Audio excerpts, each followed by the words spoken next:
Today we are joined by Coach Bruce Hamburger, assistant coach at Fairleigh Dickinson University in New Jersey. Coach Hamburger has been an assistant with Fairleigh Dickinson for the past 7 years. During Coach Hamburger's career, he has spent time as an assistant coach at St. Peter's, the New York Liberty of the WNBA, Caldwell College, Seton Hall University, Trenton State College, as well as being the head coach at his alma mater, Kane University. Coach led Kane from 1995 to 2006 and is the all-time winningest coach in school history. Coach, thanks for joining us today. We're excited to have you. No, thank you. My pleasure. Really looking forward to it.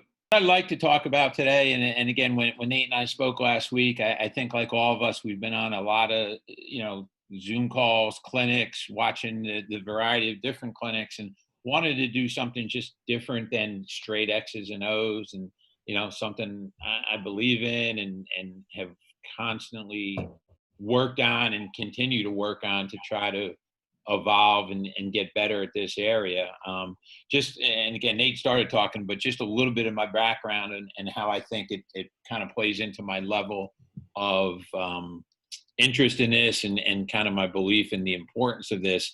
I started as a young guy right out of college as a GA at a Division III school, and you were, again, still at our Division III, you're allowed to scout in person. So, the conference we were in was all New Jersey teams. Jersey's not a huge state, so you jump in the car and you go scout the game live. And, it gave me as a young coach a great ability to just figure it out. What was my process to sitting there watching a game where I wasn't a fan, and how did I go about that? And whatever, 30 some odd years later coaching, I'm still kind of evolving through that and trying to get better at it. And then I became an assistant at Seton Hall University. And at the time the Big East was in its heyday back then. And, 2 or 3 nights a week, I would be on the road. And when you could live scout at the D1 level, and you're preparing for, I think at that time there were 9 teams in the league. 6 of the 9 coaches end up being in the Hall of Fame. So, again, as a young coach, I was preparing for our opponents of a really high level and a really high level of scouting. So, it's who I've kind of become. I think as coaches, you try to find your niche in what you can be really good at and bring value to your team. And I think this is the area that I've kind of evolved into. And, when I was at Seton Hall, the staffing was different. The third assistant on the staff did not recruit. So I was not on the road recruiting. So I was, again, perceived as the basketball guy, the X and O guy, the scouting, the preparation guy. So that's kind of just a little of my background, how it's evolved, and where I think I've just gotten the mindset of the importance of this area of being a coach, of being an assistant coach, and then transitioning to being a head coach, and now transitioning back to being an assistant coach. So I think I have a lot of different perspectives of it. As a young guy, becoming into a head coach, trying to figure out changing the mindset of being an assistant to a head coach, and how that ties into game preparation, which is a much different thought process, and now being an assistant coach again for a couple different programs, one being at the pro level, a Division II program, and 2 different levels of Division I since I've become a head coach. So just some quick thoughts that I put down, and I did the math. I mean, for our team last year in our conference, the point differential for ourselves, not the whole league, I didn't go that deep into it, but it was 8.5 points, a differential for 18 conference regular season games. So, with the 3-point shot, I mean, that's 3 possessions a game. And, how can you steal 8 or 10 points a game to hopefully, put yourself in a position to win is my question. And again, what I want to do with this is just kind of stimulate people's thoughts and generate thoughts. And, I think, again, at clinics, I think you go to a clinic to get new information. I think you go to a clinic to kind of confirm what you're doing. And I think you also go to clinics and say, that's not me. That's not our personnel. That's not my personality to teach, to coach, my philosophy. So, hopefully I can just kind of give you some thoughts, and, if you steal one or two ideas, that's great. Because again, I think we're all now getting bombarded with basketball. All of us are on these calls and watching these virtual clinics. So I think if you can take one or two things to your program, if you're an assistant, if you can take one or two things to your head coach, and I think there's, for the young coaches on this, I think it's really important too. And I wish I had done a better job of this when I was younger, of just generating, a basketball notebook of, your thoughts, your philosophies, how you would run your program. And everyone talks about that now. You have an interview book when you go interview to be a head coach. But I think it's really important that you figure out who you are as a coach and what your personality is. And then once you're at that program, who your kids are, because I think that's really crucial. Knowing who you're coaching and knowing how much you can give them and throw at them. So I think those are some thoughts just in general that I have. Again, a question I ask you is, are you using technology in the best way you can with what you have at your disposal? Again, we all wish we had more. We have a pretty good setup at FDU with our video. We're able to tape all of our practices, literally pushing a button on a cell phone or iPad. We don't need a manager there anymore. And I'll get later into some of the technology that we use. So we have access to a pretty good level of technology. It's not, Notre Dame and Kentucky or North Carolina's technology or NBA technology, and we don't have the manpower that some of those people have. But, in today's world, I think, minimum everyone can somehow set up their cell phone to tape practice or to tape one basket of practice. So I think it's important that you use technology the best you can. I put here an article, and I saw it about 2 years ago. You'd have to search it, but probably a lot of you know the guy Chris Oliver from Canada. Has a great website, great podcast. I mean, he's a really thoughtful guy. He had a link to an article, and it's called Basketball Game Film Breakdown. I really recommend you Googling it and finding it and reading through it. Just makes you think about how you watch video, how you watch the game, how you watch, he has, it's film, but obviously it's video now. But, and I thought about it as I read it, and I've talked to people. If I ever became a head coach again, I would kind of use that article in the interview process of talking to potential candidates about, talk to me about how you watch video, talk to me about how you put together a scouting report. What is your approach? What is your philosophy with that?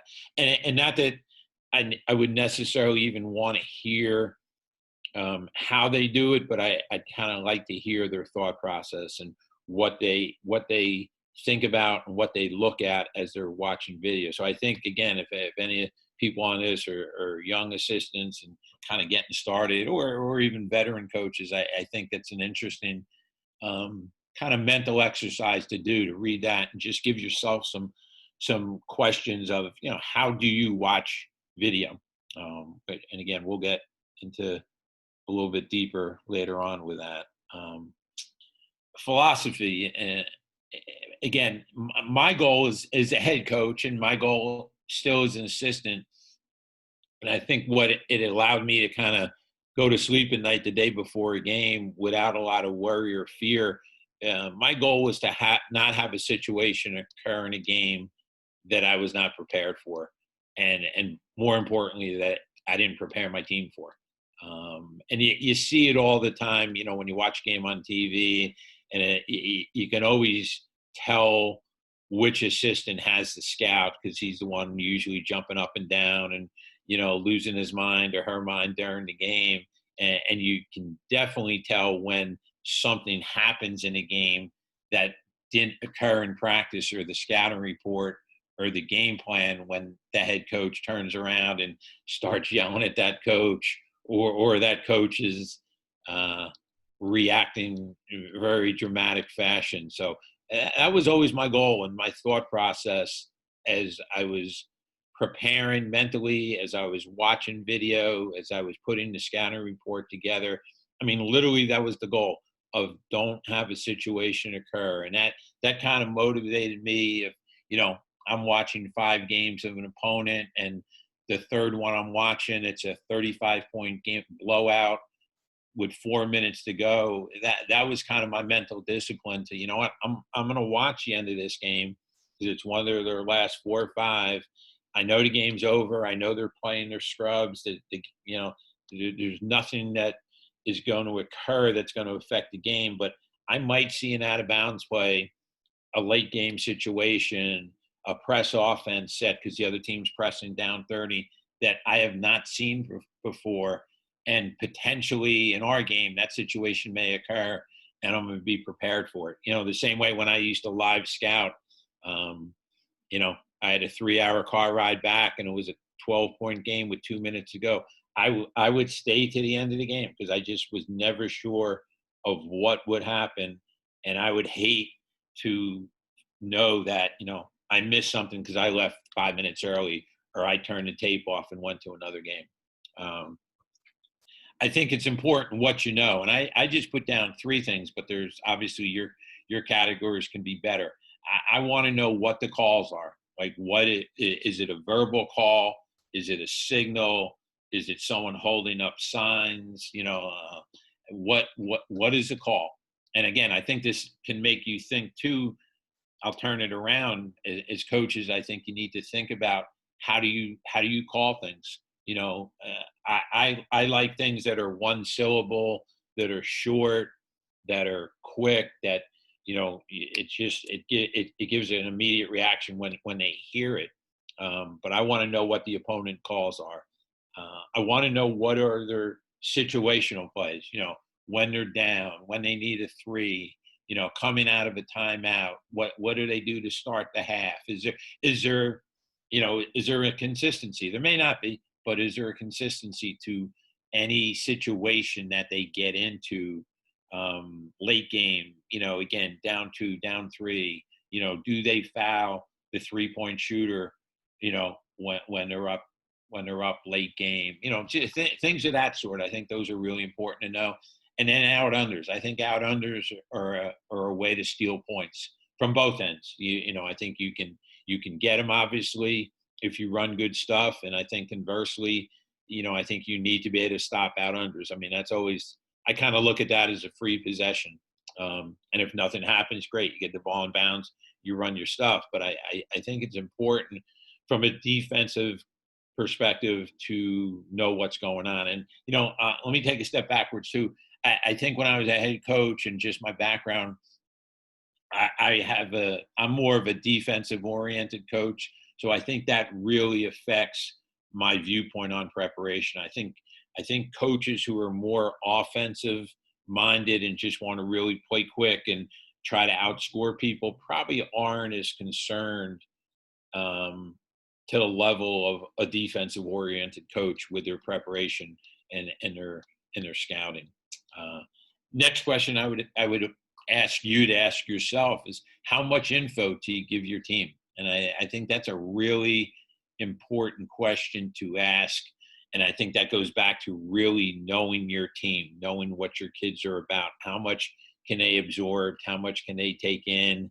I think that's really important because you don't want them to be slowed down having too much thought, but you do want them to know what's going on. The next question I have for you is, how do you break up your scouts within your coaching staff? And I think that's a really important thing to consider. And again, it depends obviously what level you coach and how big your staff is and your confidence in your coaches to do a good job with the scouting. But I think that's really a thought to give, because again, as the head coach, I think you want to try to remove yourself. And I know I did not do a good job when I was a head coach. And I know one of my old assistants is on this call, who's now a D3 women's coach. And I hope he's doing a better job with it than I did. I was too on top of it. I didn't remove myself enough.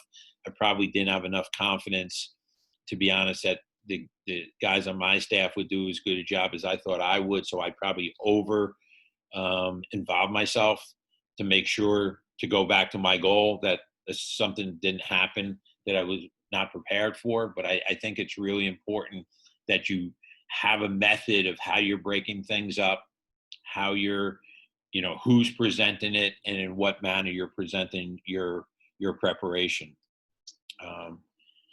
What do you watch as a head coach? And I guess when I say what do you watch, like, are you watching one game? Are you watching 3 or 4 games? Are you watching the entire game? If you're fortunate enough to have, synergy or huddle, do you watch just breakdowns? Are you just watching all the offensive clips? Are you watching all the out under clips? Or do you watch the flow of the game? Myself, I watch the whole game. I just, it's what I'm used to. It's what I've always done. And I want to see, I just want to see the game. And because I think, again, as a head coach, you can figure another head coach out by watching the whole flow, as opposed to just watching situations and possession by possession by possession. I think you want to, okay, well, this run dictated this coach to do that, or their run made them change defense, whatever, this happened. Well, here you get into the coach's substitution patterns. Does the coach sub when, a kid takes a bad shot, or, transition defense, does he change the defense? So I think, as you watch the entire game, to me, and it works for me, it just gives me a better overview of that team and of that coach and how they do things. This was something I was huge with, and this goes back to, again, when I was at Seton Hall. Guy I worked for, PJ Carlesimo, we were a very defensive, scatter report oriented team, and again, he trained me well in terms of, he wanted to know, we'd sit down and, okay, here's, Georgetown's 10 different sets. Well, what's the frequency?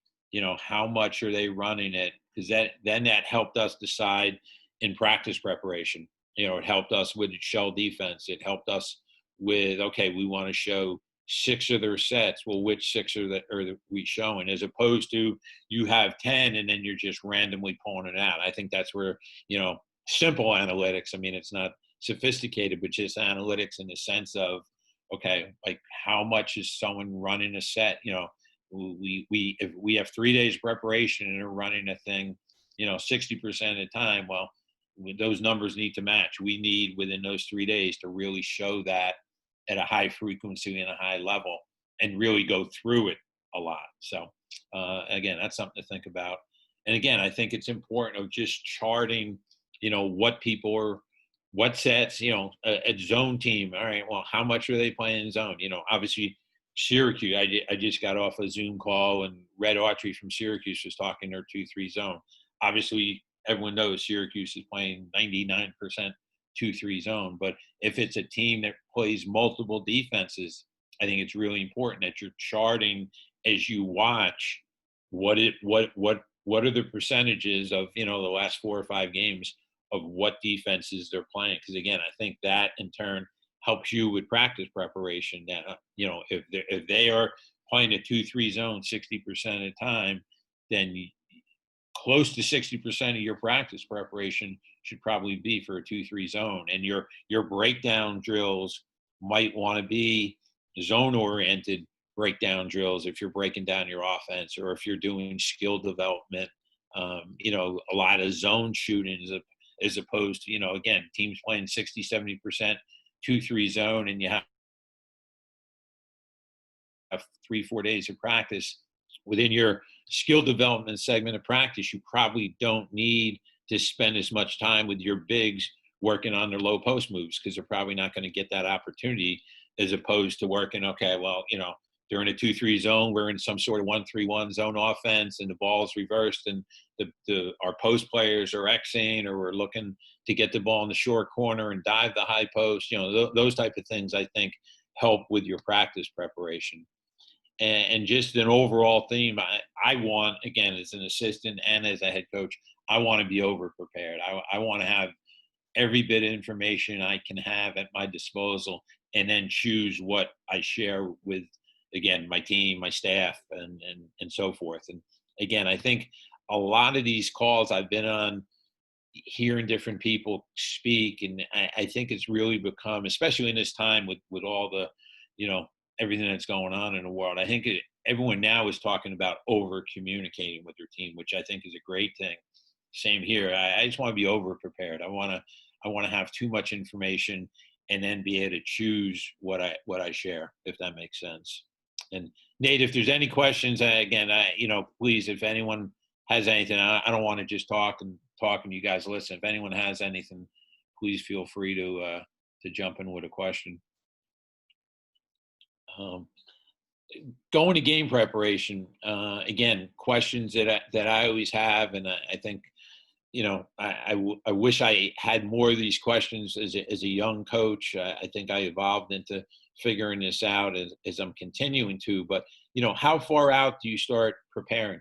And I think it's I think as you get into conference play with your teams, you kind of develop a rhythm for that.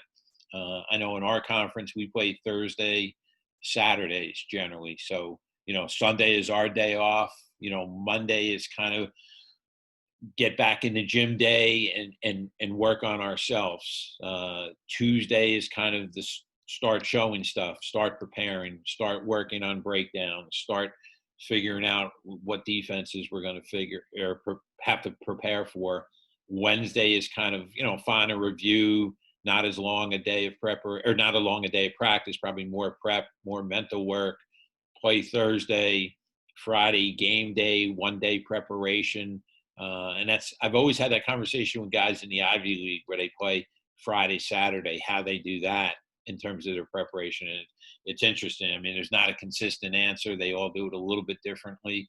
But I think how you prepare and how you plan your week with practice, I think is really important. And I think, again, a constant theme I've heard listening to coaches speak on a lot of different calls and clinics, I think more and more guys are of the mindset of really wanting their team to be fresh in late season and really slimming down practice. And I just listened to one of his things last week, the guy Mike Neighbors, who's a women's coach at Arkansas, and he talked about by the end of the year, they're literally on the floor for 40 minutes, and he just feels, now my sense, and I don't know him, but just listening to him a lot, reading a lot of his stuff, is he's not a huge game prep guy. It's more about his own team, which and again, the guy's a very successful coach and he's a guy I would recommend, if you take nothing else from me, do a little research on that guy and read. And he's got a great YouTube channel and website, really a thoughtful guy about basketball. But he's more of the mindset of my team. I want them fresh. I want them to be, just raring to go when we play. I think back when I started, when I was at Seton Hall, we'd have game day walkthroughs of an hour and a half, and guys would be taped, and guys would have to shower after the walkthrough. So there's not a right or a wrong way. It's what's good for you. But with that being said, hey, again, Coach. Yeah. We've got a couple questions in the chat. Perfect. If you can't see that chat, I can read those questions off for you. Hold on. Yeah, I can. It's okay. I can read them off for you. I see it. From Joe Scott? Yes. Yeah. I'm just showing real quick. I'm just reading it real quick. How much film will you show? Yeah, Joe, that's this is the Joe Scott from New Jersey. I think it is. Good question, Joe. I think we do it more in one session of video day before a game. I work for a guy, John Dunn, at St. Peter's College, who's now at Marist, who is a great game plan, defensive-oriented coach. And we would do it 2 or 3 days out. We would start the first day with video of personnel, and we'd go through matchups. We do personnel video, and then the next day we would kind of review personnel and start showing sets. And to be honest with you, it's probably a little bit too much In terms of, again, I think as coaches, we all have the belief that the kids like to watch video and think like we do as coaches, and probably not 100% accurate. You're lucky if you get a couple kids that believe that. So I'm more the belief now. I think 1 or 2 days before. I'm not big on day of game. I just think I think we've done our work before. We do our preparation on the court and have our pregame meal and let's be ready to play. But I would say two is a max would be in my mind. I just think, again, it's got to be sharp and quick, and the old days of sitting down watching video for 30 minutes. I think we all know we struggle with that now with kids' attention spans. And I'm going to talk a little bit more later, but that's where I do think, though, if you have the technology, that's where I think you can get kids the info on their phones, on their iPad, on their computer to forward them stuff so they can watch it. They'll tend, I know we do that with our guys, and they'll tend to, okay, they're going to watch personnel with their matchups, or watch a specific guy. So, I don't think there's a right or wrong answer. I think it's important just to know your team and know what they can handle and know what they're capable of. I think it's 50-50. The question was, do you emphasize personnel more or what they run, both? I definitely think it's 50-50. I think it's really important that they know who they're guarding and know the person. I know we switch a lot defensively, so it becomes really important that they know personnel, because, our point guard can end up in a pick and roll. If we're switching, we can end up with that guy on a 4 or 5, or vice versa, obviously. So I think it's really important in today's world with so much switching defenses, and even in transition where you don't have the matchups that you necessarily want. I think it's crucial that kids really know each opponent's personnel strengths. And how much practice film do you show your guys? That's something that's really we've evolved with. We have a really cool system in our gym. It's called Play Sight, and basically we have about 6 cameras up in the ceiling that we film practice. It has 3 or 4 different views. Practice ends, it uploads, and in 10 minutes we have access to it. And what I've really, my own belief with that, my own kind of just plan has been, when I get home, and this is more preseason, because once we get into the games, we don't really do a lot with practice video in terms of showing guys. But I'll get home and I'll watch practice on the iPad and just sit and watch it. And basically, okay, here's a good clip. Hey, this was great closeout, blah, blah, blah, whatever it is, bad decision in transition. And you can edit the clip and then send it to the kid with either a voiceover or text. So I've really gotten into doing that. And probably by the end of the night, I'll have sent 20 or 30 different clips to various players on the team. And it's really allowed me to kind of dialogue with them in a environment where they're not getting called out in front of their teammates. They're not getting defensive.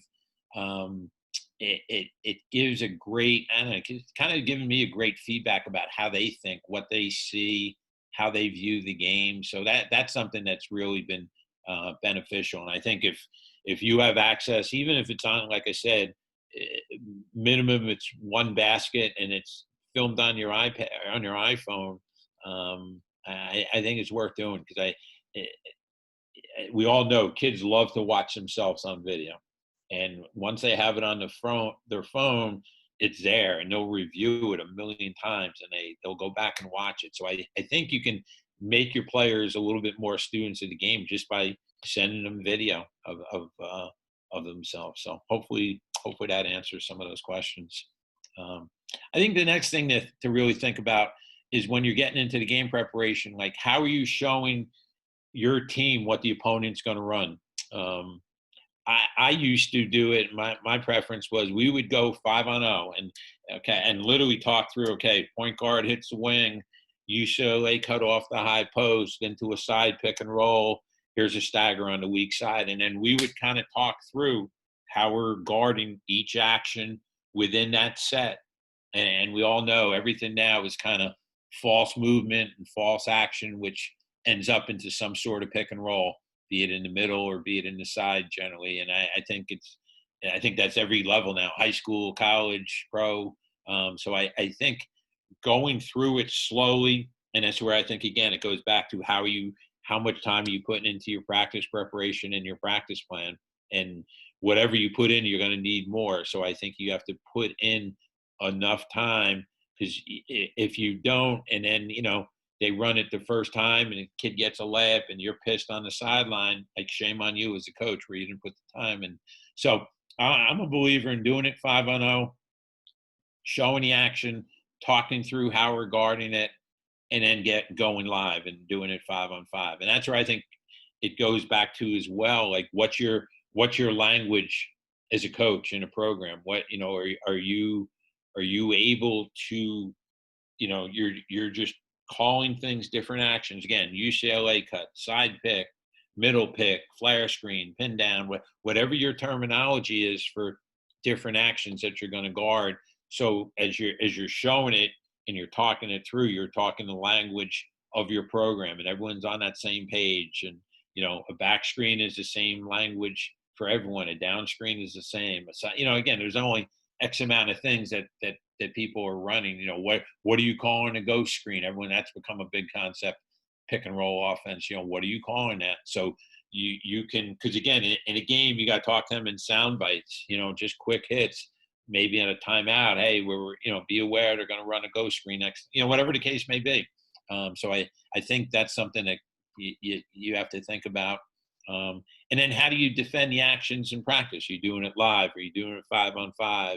Are you doing it in breakdowns? Like our women's coaches, they do a great job when I watch their practice, where they'll have, they know what the actions are, and they'll literally have guards at one basket, or perimeter players at one basket, post guys at one basket, and they're walking through and defending live some of the actions that they run, and then they bring it back together 5-on-5. We do it more, we don't break down as much of the actions. We just do it 5-on-5, and we do it where we're playing, and we're doing it where we're defending it live.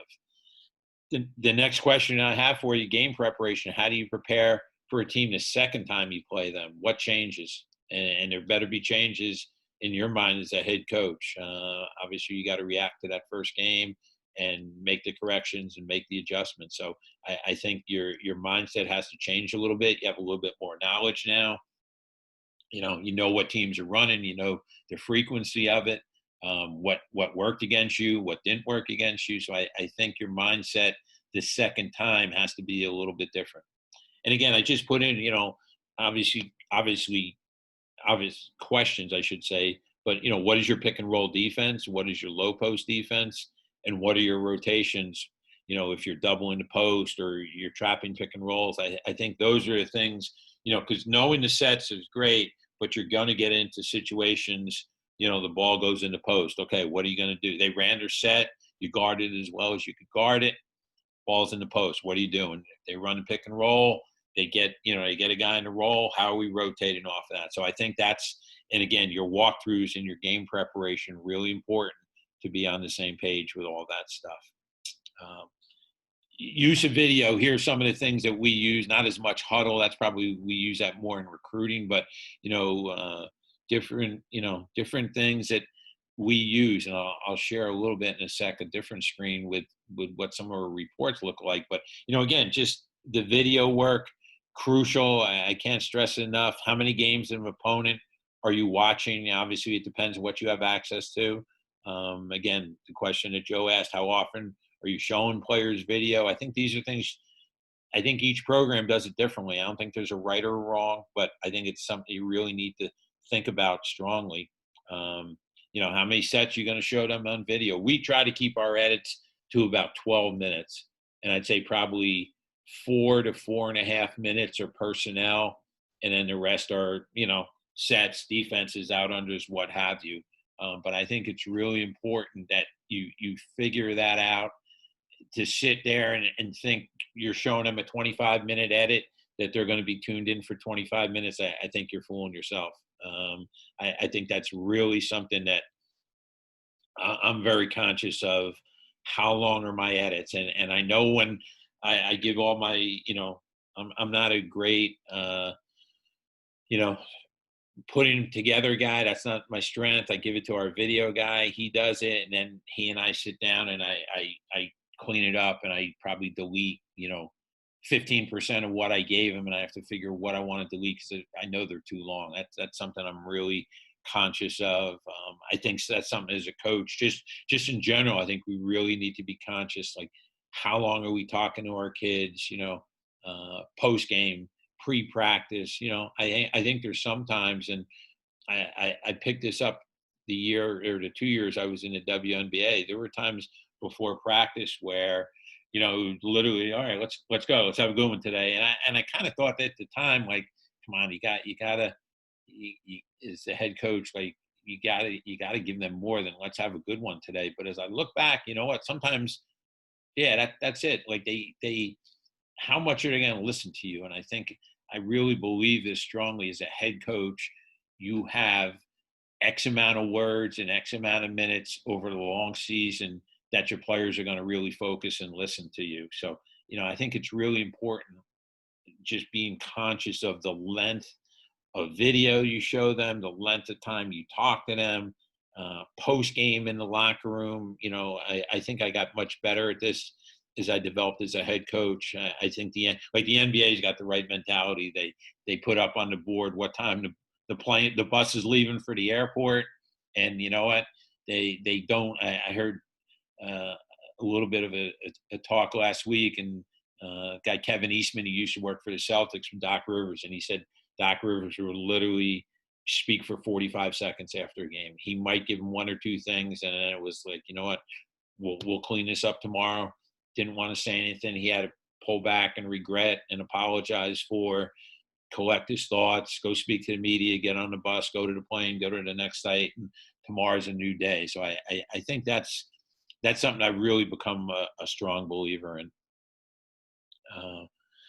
Again, just questions I have for you to think about. How much video do you show from the first game that you played a conference opponent? And I think here's where I think you do get kids to pay more focus the second time you're playing a conference team. Because if you can really spend your video preparation from your first game of, okay, I know in, that first game they run play 1, play 2, play 3, play red, play black, play green. Okay, so we have them as those sets being shown with non-conference opponents. Great, but now we play them. They ran them against us. Okay, here's perfect. Here's how we defended it. Here's what it's supposed to look like.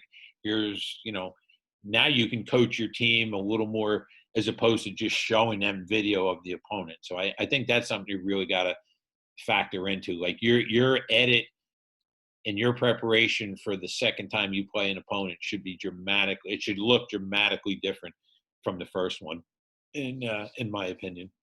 Do you send video edits to your players on their phones? I talked about that a little bit.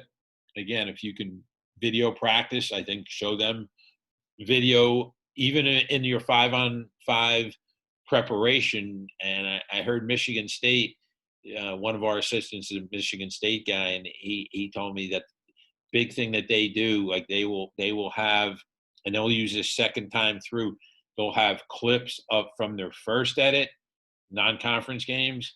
They'll have clips in practice of how they defend it, where obviously they can defend it much better because they're telling them what's going on.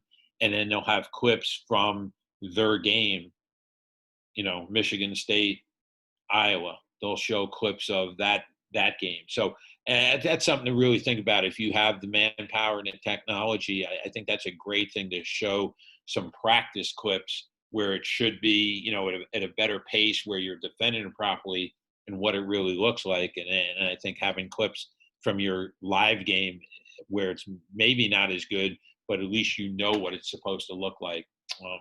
Just something to think about. Again, when do you watch video? This is I think always the $1 million. This is one of me the $1 million questions. Do you watch it before practice? Do you watch it after practice? Obviously, the high level teams have practice gyms, and they have a video set up within the practice gym. And I've seen people do that. Even they'll stop practice and they're filming, they'll be able to rewind it for a minute and show a clip. But I think that's something to really think about. When are you showing it to them? And then I think, where do you show it to them? And I think that's something to maybe change. I used to do that a lot, even as crazy it is, pre-practice. I used to change where we met on the floor. I didn't always like just meet. Everyone does that. Meet at the jump circle. Meet here. Like, just doing so. I think, again, basketball is a long season. In college, it's obviously the only sport that's a 2-semester sport. I think changing things, making, I think you want routine, but I think changing things is sometimes good. Again, how do you watch video? Where do you watch video? How long do you watch video? I think that's something, as much as, again, I'm all for being consistent with our approach, I think you got to think about that. Analytics. How do you use analytics? For me, again, it kind of confirms. I use it to confirm what I see, if that makes sense. And again, I think you got to be careful with this, because there's so much material and so much information. But again, how much are you giving your players?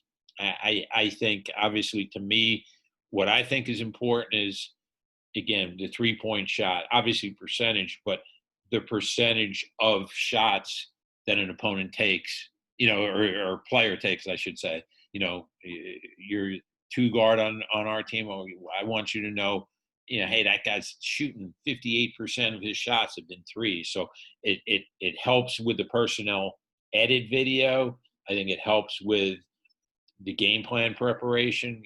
What type of closeout are we in? Are we really getting this guy off the bounce, or are we playing him softer on the closeout? So I think the analytics, I think a post player, the percentage, 62% of his post moves are over his left shoulder. I think those are things that are important. Those could dictate, again, your rotations. Are you trapping the post? Their best post player has a 3-to-1 turnover to assist ratio. Well, we might want to trap that guy and get the ball out of his hands, because he's going to turn it over. So I think if you go through it where you're not bombarding your kids, but you're giving them relevant information that is useful, I think that you can do that. I don't like, and I put this down because to me it's important, I don't look at stats or any analytics before I watch a video. I don't want to watch it and kind of have a biased point of view before I even watch it. So I don't look at stats. I'll probably, if I'm the first game I'm watching, 3/4 of the way through the game, I might look at some stats just to confirm, what I'm seeing. Even if it's a case of, the kid's missed 4 shots from 3, but they're running sets to get him 3. He's got a good looking shot. It looks like it should be going in. Then I want to look, as I'm kind of compiling my mindset of game prep and personnel. Like, is this kid a shooter, even though the ball's not going in? Well, he's shooting 51% of his shots are threes, and he's shooting 42%. Maybe this is just a bad game. I don't want to miss that. Hey, that is the person's game. But again, I don't look at much before I start watching the game.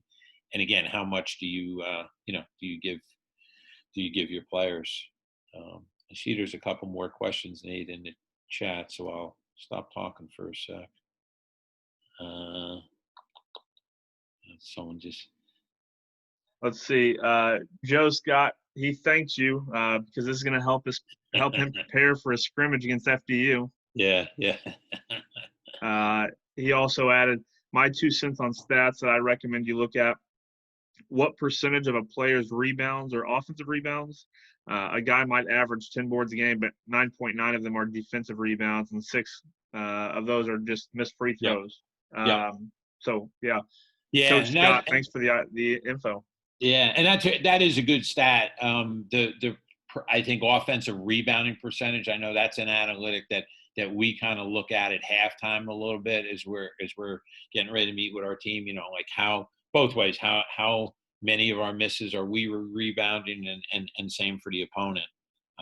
But yeah, I think analytics obviously is a huge part of the game now. And I think combined with the video component, I think it's just another piece of the puzzle. And again, I say this too, is if you're a young coach, I think this is an area you have to figure out, because this is an area people can get jobs on. I mean, and I think conversely, if you're walking in my office, I'm a head coach, and you're 35 and under, and you don't have a great feel for analytics, that's probably a problem in today's world. Not necessarily that I would use it all, but I think it's an area. The same with, again, I think as a young coach at the college level, if you're not good with graphics and figuring out how to create graphics for your recruiting process, I think it's an area you're missing on. So I think this time, obviously, none of us know when we're going back to work and when we're going to be with our teams. I think these are the areas that we can all get better in and help us. Just going to scouting report, and again, I'll try to share another screen with you, but just what do you give your player? Do you give your players a hard copy of a scouting report?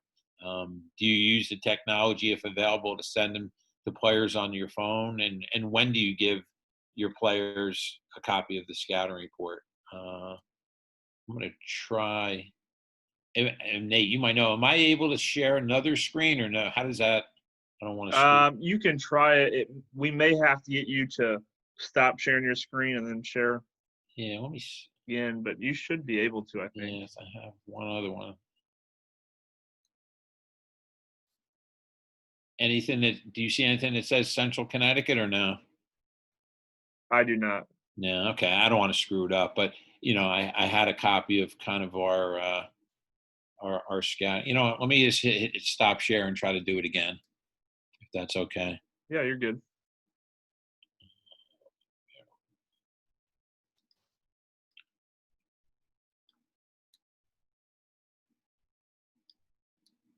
Anything there up on screen or no?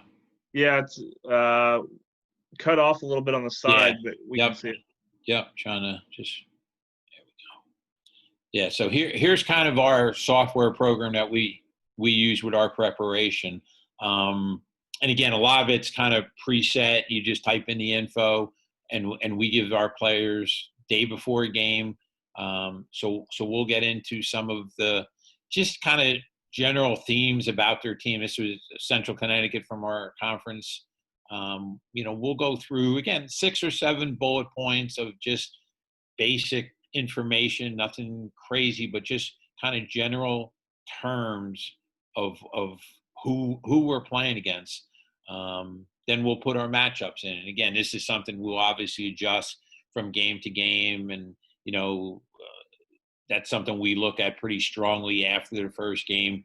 Did we have matchups that didn't work? Obviously, we were looking at it in the game and making adjustments, but, did we have a matchup that did not work that we need to change? I mean, that's something really strong that we look at. Then we have keys to win. We try to give them, 6 or 7, just not guarantees, but things that are crucial in our minds to winning. And, we don't talk, and I try not to talk a lot about winning. I'm definitely more about the process than, just do the right things. But, here are the right things. If we do those, okay, we have a really good chance. Then we'll get into, again, offense, defensive keys.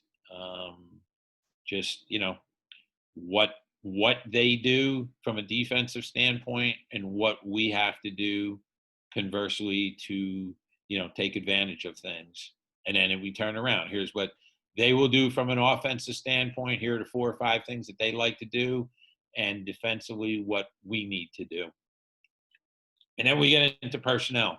And again, this is where we'll go to some of where the arrow is, some of the analytics, like we'll put in just, again, very general, but okay, here's, percentage, how many shots he's taken from 3, percentages, turnovers. And we do a, how to guard. We put that in, how to guard him. And we just put in 1 or 2 key points for each player, and then we'll have some statistical stuff. But, we try to keep it simple, keep it brief, but have as much info as we can have with that. Let me just go back to my PowerPoint.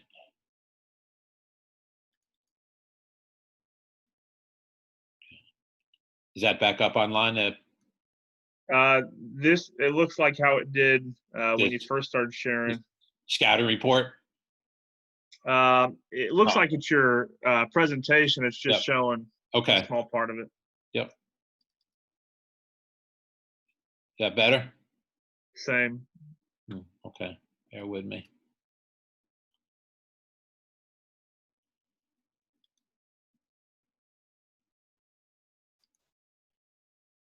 You're good now. Okay, great. So those are some thoughts on, just again, the actual scouting report. Just some general thoughts that I have. And again, as an assistant, it's really important to know what the head coach wants. And that's where I think communication, don't assume you know what he or she wants. I think you have to have that conversation and discuss it in detail. And how much detail do you want? Some head coaches don't want a lot for themselves, but they want the team to have a lot. It depends. Some coaches want to have every diagram that they run with the frequency. Others just want basic individual traits and some stats. So I think you have to know who you're working for and what that person wants. Again, I talked about it briefly. How much can your team absorb, take in? How much info do you need to give them? Again, I'm reviewing some things. Staff must talk the same language. Excuse me. I think that's crucial. Just being on the same page. And then again, I think what adjustments, you have all this info. Okay, the game starts. At the end of the day, you've prepared your team as well as you can. Now you're earning your money. What are the adjustments? And again, I heard Fran Fischel on a podcast a couple of weeks ago, and he said, like, the good coaches adjust, the great coaches adjust to the other coaches' adjustments, which obviously is really true and a really well thought out thought. But are you adjusting to the adjustments? And again, I think you at halftime as a coach, and again, I think the two areas are usually the pick and roll defense and the low post defense. How are you doing it? And again, I think it's, do it better and do it with a greater effort, sub to get different guys in the game or girls in the game. Maybe the matchups will work differently or personnel. And then if not, you got to change what you're doing. If you're trapping and you believe in the trap and they're killing you and it's not working and you have some stats to back it up, and we've trapped 7 times and they've scored 12 points and gotten to the line twice, well, you probably have to change it. So, and then again, it all ties back. What are you going to do in game 2 to make adjustments when you're playing another opponent? Just a couple quick thoughts I have. Live scouting and applies more to the high school and any D2 or D3 coaches who can still scout live. I wrote this down as I was thinking this through, like, because I know how we all are. Like, put your cell phone away. You don't need to see the scores of a game or Twitter that night. Like this, if you've made the effort to go live scout, then it's obviously really important to you to do. I think it's really important that the level of focus that you need to do it properly is important, and the phone is such a distraction. I used to like to sit opposite the benches. I think most people do that. I don't think I'm telling you anything that's revolutionary. I think you can pick up on a lot of things, just dynamics that you don't see on video, be it the coach, be it the team. You can obviously see, if assistants calling things, how they run their sets in terms of how they relay the information to their point guard. So I think being focused opposite the benches, getting the calls, again, live scouting. All right, you see coach, they call 2, and okay, well, I have my diagram for 2, but again, how many times did I run in it when it's live?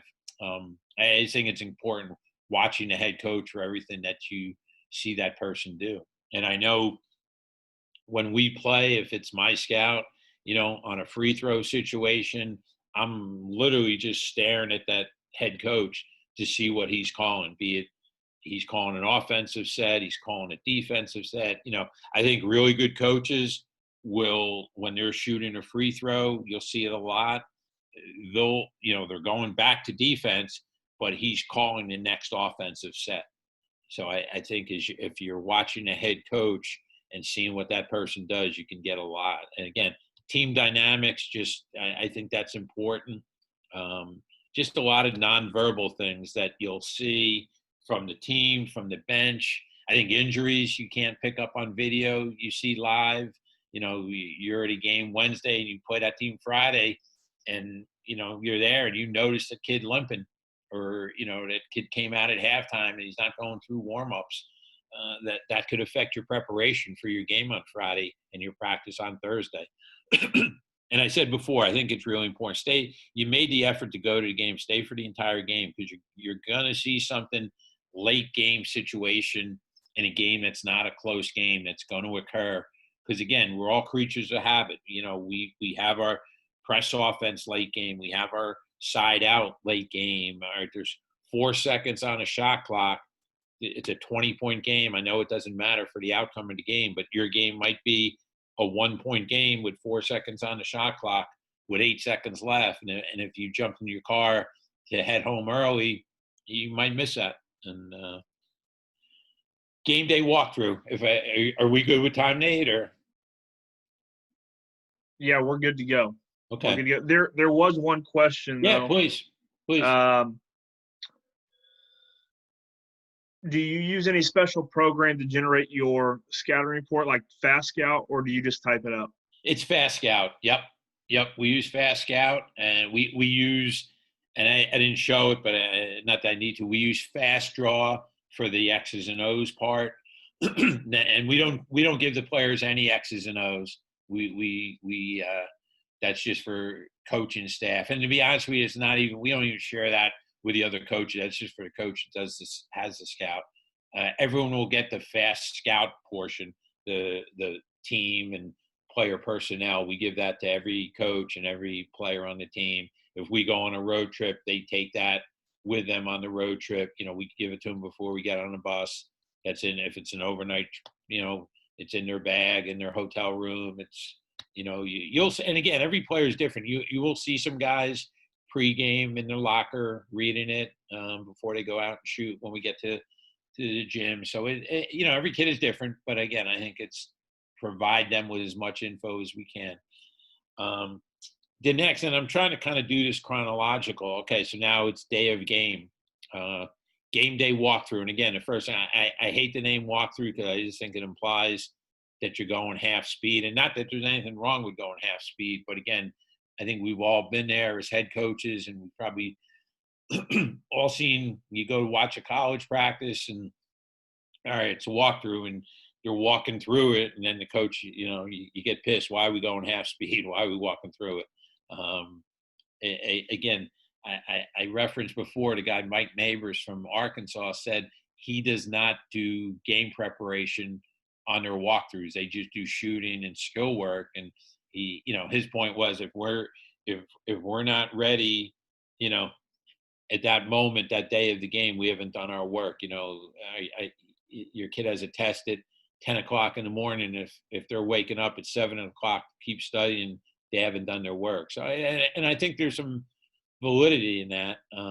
But his point was, I don't want to get myself pissed off at something and then it carries over to the team. And we've all kind of seen that, you can lose your mind in a walkthrough because you don't think it's going the way you want it. And your own nervousness as a head coach the day of the game, and your own, whatever anxiety or issues you have that you don't want to give that to your team. So, but I don't know. That's something, again, if I became a head coach again, I would come up. I haven't come up with what the term would be, but I'm not crazy about the walkthrough term.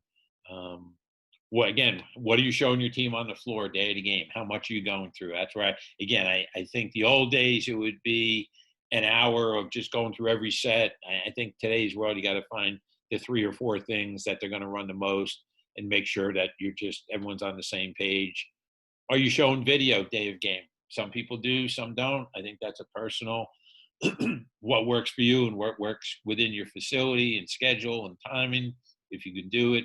I know that's a big NBA thing. In the locker room, they just have a loop going of the edit, and if guys are sitting at the locker, they can watch it. If not, again, today's world, everyone on their phones or their iPads. How long is your walkthrough? How long are you on the floor for? I think and that's something you have to know your team. You have to know your schedule. I think early in the year, you could probably spend a little more time. Later in the year, I think fresh legs are crucial and fresh minds. So, that's something to think about and consider. And again, I think a lot of times, especially early in the year, you can use it as a mini practice for yourself. Doesn't have to be contact, but, I think that October, November, you're just getting into your season. I think that's more of an opportunity. You can do a lot of your own stuff 5-0, maybe not get as in depth with your opponent yet, but going through your own stuff 5-0. Shooting, I think that's important at the college level when you're traveling, you're playing a team in another building. Do you have the opportunity to get shots up? We do it a lot, and it's dependent upon obviously our travel. But if we get into a city the night before, we try to go practice. And again, a light practice at 6:30, 7 o'clock on that floor, and do a ton of shooting and do not have a live practice per se, but just shots, 5-0, game plan, preparation stuff, and then obviously have a shoot around the next day. If we play an early game, 1 o'clock, and they give us the 8 o'clock walkthrough, we probably won't do it. So we definitely get in the day before a game. But I think that's something to think about. Using those walkthroughs is kind of a mini practice. I put down what's your mood as a head coach, day of game. I think I've seen it too many times where, everything's going great, and then you walk out of the walkthrough, shoot around, whatever you want to call it, and it's like everyone's dejected. The mindset's not good. The players aren't good. The head coach isn't good. So I think that's really important, that you kind of figure out your mood and do your best to not, if it's not a good one, don't let it carry over to your team. Because again, I don't think you want your team to walk out in a bad frame of mind 4 hours before the game.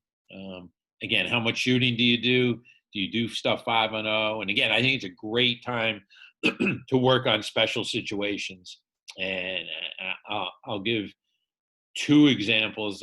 When I was at Seton Hall, we were fortunate enough playing the national championship in 1989.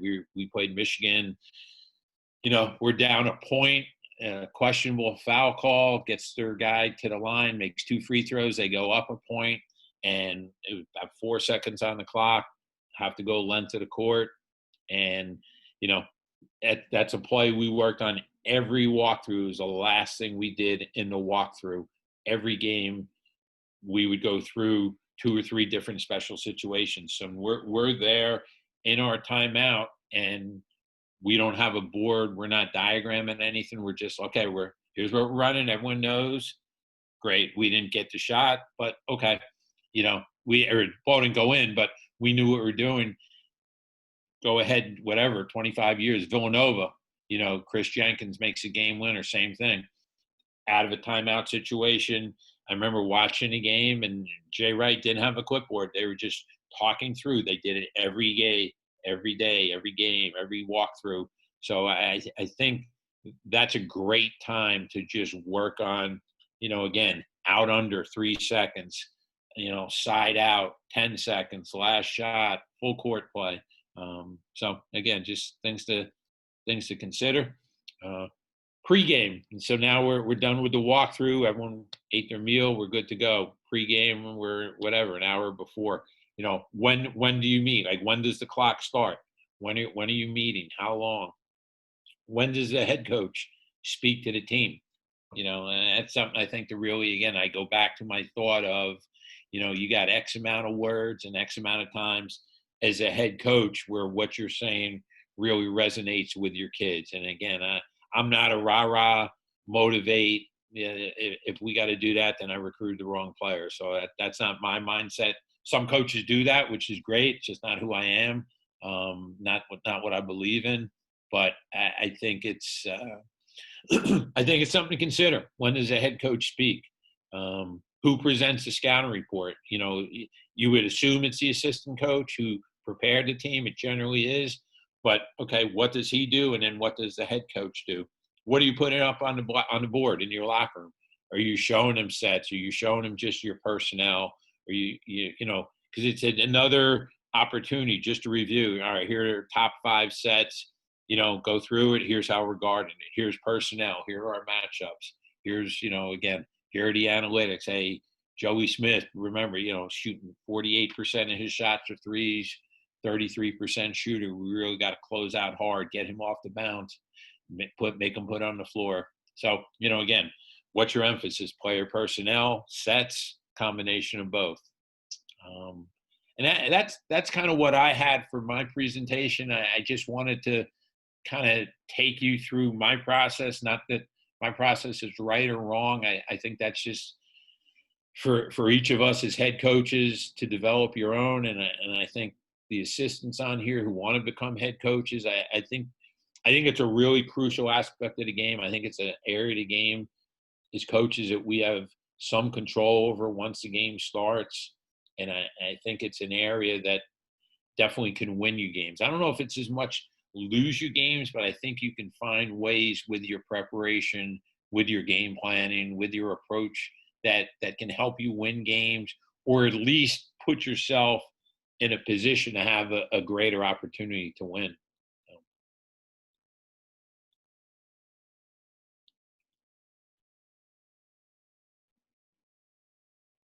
Does anybody have any questions for Coach?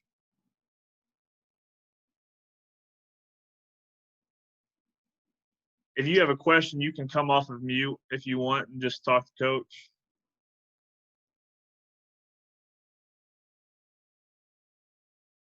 Hey, Coach, I got a question for you. Luke Hayworth here.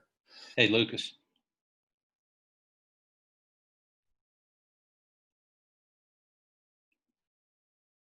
Hey, Luke, we can't hear you.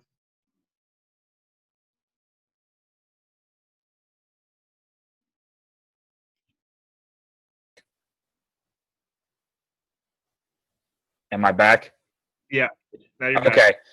I said I made the jump from boys to girls for the first time this past year, and you've coached on both sides.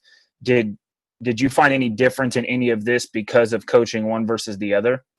No, that's a great question. No, I didn't. And to be honest, it was different because, you know, I went from a college coach to the WNBA. So I went from college to the pro level. That it was different in this regard. I don't think any different, men and women. I didn't see any difference in coaching men or women. I think, again, they want to know, can you help them? Can you make them better? You know, do you know what you're talking about? Are you honest? Are you sincere? Mm-hmm. I think I don't care what level. I think that's what players want to know. I don't think, you know, gender matters. I just think kids want to know, can you help them become a better player? But yeah. I think the biggest difference was this was their job. So the expectation of the coaching staff, I think, was more of at a higher level because they had nothing else. There were no other distractions. There wasn't school. There wasn't academic issues. This was your job. And if you didn't do your job well, you were going to lose your job and someone else was going to get that job. So no, I didn't see a difference, the men or women aspect. I think the thing I do think, I think women are, and again, I have a small sample size of 2 years as opposed to, you know, 30-something years coaching guys. So, but I think women that I coach at that level were very, very conscious of what you said to them, very aware of what you said to them. You know, again, I think at a higher level than guys were. I think you had to be, as a coach, which I think is really important, and I think we should all obviously do this at a high level. I think you really had to be aware of what you were saying to them and how you were saying it to them, because they were really smart kids and really intelligent. I mean, and we had kids at that level. I mean, we had a kid who played for Gina Oriem with UConn and Maryland and UCLA and Tennessee. I mean, we had kids who played for the best of the best, and you weren't going to con them or BS them into. They just like, come on, like, really, like, you're going to try to tell me that? And because I think you do that, you lose credibility with them. So, I hope that answer makes some sense. I just think, again, I think coaching is coaching. And I had that conversation when I was debating taking the job with the Liberty with several men who were male coaches who transitioned to coaching with the women's side of the game. And I had and they all said that, like, once you're out on the court coaching, you're not going to realize the difference. They're basketball players who want you to help them become better. So, but it was a great experience. I'm really glad I did it. It gave me a different perspective of the game. That's for sure. Coach, I've got a question on your scouting and game prep. Let's say you're in a tournament situation, or you're in a situation where you're playing in back-to-back days. How do you guys modify your typical,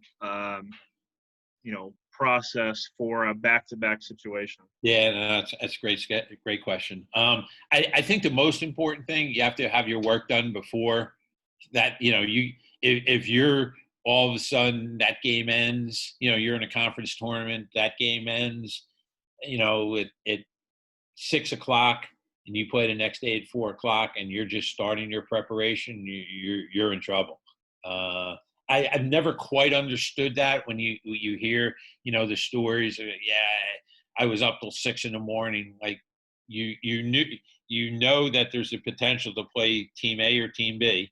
Now, and that's where it goes to, how do you do it as a coaching staff? How do you divide up the scouts? I think most guys today, it's okay, you have team A, I have team B, and one of our work's going to go wasted and we're not going to have it. But, I think the game ends. Whoever's responsible for that scout has to be able to, an hour after the game, to be able to sit down with the head coach and have a, here's the scouting report. Here are the updated stats. Here's our video edit ready. Now, there may be things from that day that you want to adjust and include and add from their game. But at the end of the day, I think the work needs to be done, my opinion, before your game even starts. If you have the first game, it's a semifinal game, and for your conference tournament, and we have the first game. Okay, well, we're going to watch that second game live, but 90% of the work is done, in my opinion. That's how I've always done it, and that's how I would want my staff to do it. Obviously, you're going to pick up some things from that day of, that game that day that you could see live. But I think if you're starting to do your work when your game is completed and you haven't prepared prior to that, I think it's going to be a long night. And that's where I go back to, it's probably going to affect your mood the next day. It's going to affect your preparation. It's going to affect your mindset in the walkthrough. So I think you need to be able to have a lot of that work done. Because, again, you're probably that night going to meet with your team and start preparing. So if you're locked in your office or in your hotel room and you have to start watching 3 or 4 games to prepare, that's in my mind problematic. So hopefully that answers. Yeah, thank you. Question. Any other questions here?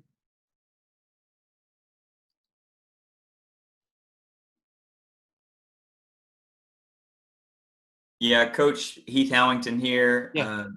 You talk about leaving a game early when you're scouting, and you're totally against that. I'm the same way, and I think sometimes it drives our assistants crazy, but you think it's bad karma if you leave. So I thought that was awesome. Second thing, thank you for showing your scouting report example. One thing I'm kind of back and forth on is we give our players a paper scouting report, but we kind of live in a paperless world now. Yep. So I'm not sure how much they use a paper report anymore, which, to me, I think would be great to give them an electronic version they can see on their phone. However, to me, it's also a little scary. Could you talk about that?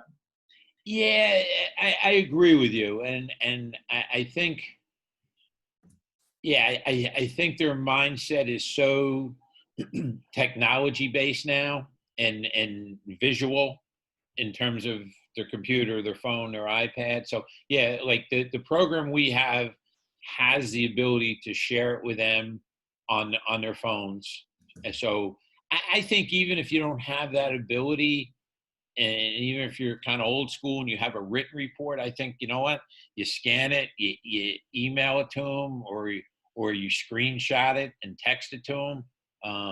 But no, I agree, because we do give them the hard copy of it, and you go through the locker room and you see some kids, it's piled up in their lockers, some you can tell haven't looked at it.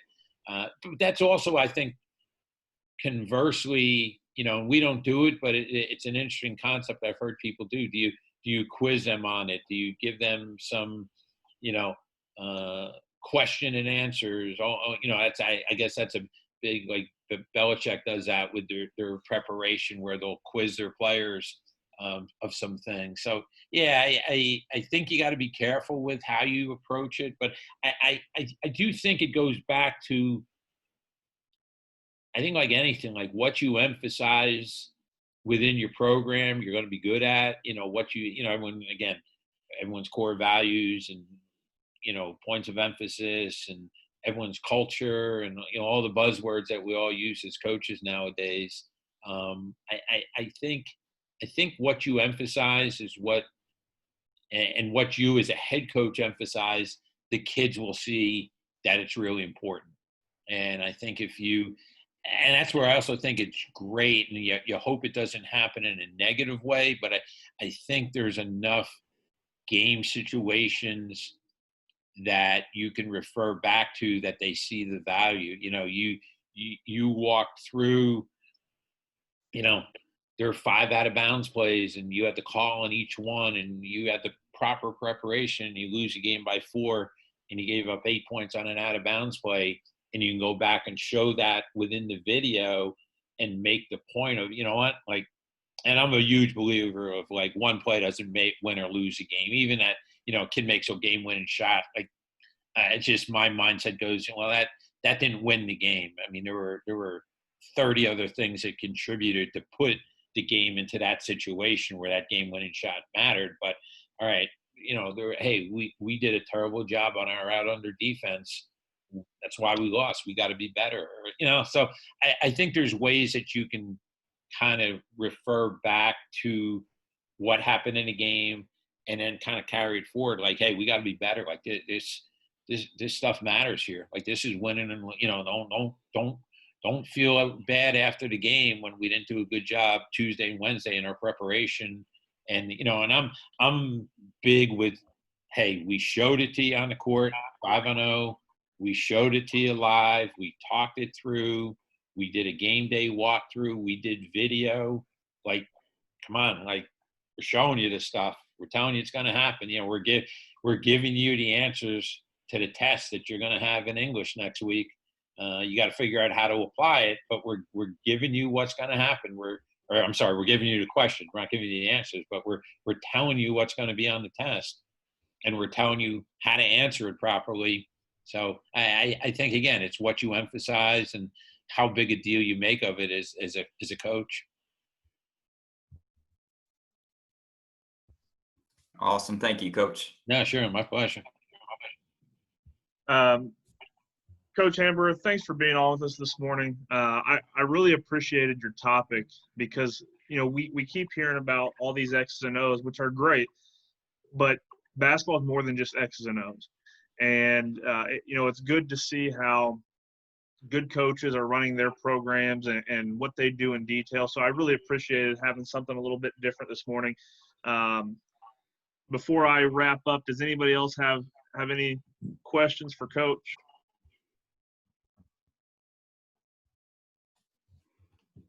All right. Well, next week, Feel for the Game, we'll have Mike Neighbors, as Coach Hamburger talked about, Mike Neighbors from Arkansas. We're going to have him on our Wednesday night Twitter talk.